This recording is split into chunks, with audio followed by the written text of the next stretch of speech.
अगर आप अल्लाह और रसूल सल्लल्लाहु अलैहि वसल्लम से मोहब्बत करते हैं तो इस वीडियो को मुकम्मल देखिए। लाइक, शेयर और सब्सक्राइब करना ना भूलें।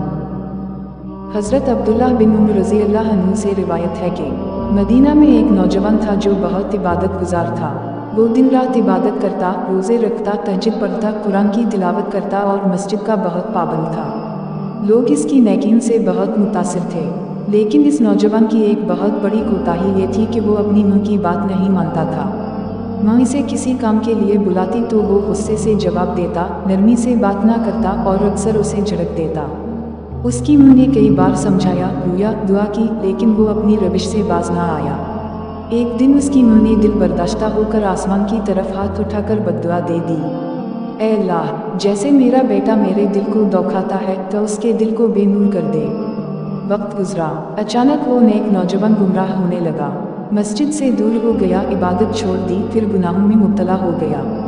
आखिरकार वो मुर्तद, दीन छोड़ने वाला हो गया।